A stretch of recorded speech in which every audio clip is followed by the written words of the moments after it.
আসসালামু আলাইকুম প্রিয় দর্শকবৃন্দ, আশা করি সকলেই ভালো আছেন। আল্লাহর রহমতে আমিও ভালো আছি।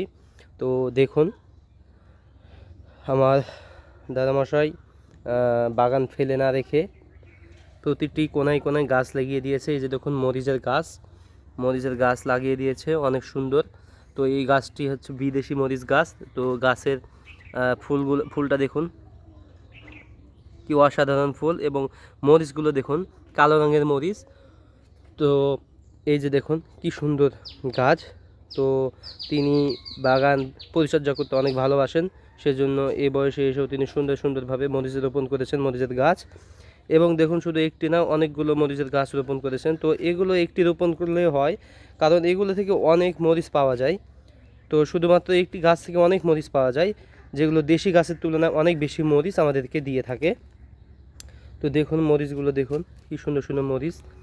তো প্রতিটি ডোগায় ডোগায় মরিচ ধরেছে। মরিচের ফুলগুলো দেখতে অনেক সুন্দর লাগে। এই যে ফুলগুলো দেখুন, মরিচটাকে দেখুন, কি সুন্দর মরিচ। তো এই মরিচটা কাঁচা অবস্থায় এরকম একটু করে নেভি ব্লু আকারের হয়।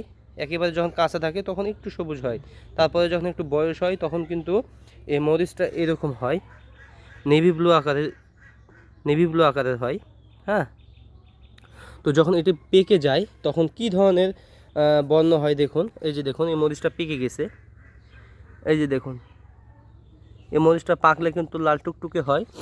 এই যে দেখুন, এখানেও পাকা মরিচ আছে। এই যে দেখুন, এই যে দেখুন মরিচ। তো এই মরিচটা কিন্তু দেশি মরিচ দেখুন, অনেকে খেতে পারে না, কিন্তু এই মরিচটা দেখতে হচ্ছে যে অনেক পাখিরা আছে, যেসব পাখিরা এই মরিচগুলোকে অনেক পছন্দ করে, খেয়ে থাকে। এই যে দেখুন, এই মরিচটা কিন্তু পাখিয়ে খেয়েছে। এই যে দেখুন, উপরের অংশটাকে দেখুন।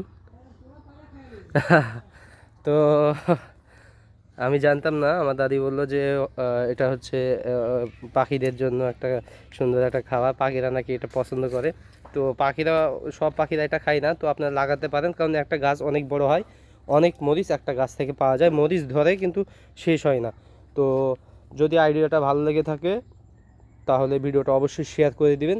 অনেকের শখ থাকে মরিচের গাছ লাগানো, তো কোন ধরনের মরিচ গাছ লাগালে অনেক মরিচ পাওয়া যায়, এই ভিডিওটা তাদের উপকারে আসবে যদি আপনারা শেয়ার করে দেন। সকলকে ধন্যবাদ শেষ পর্যন্ত ভিডিওটা দেখার জন্য।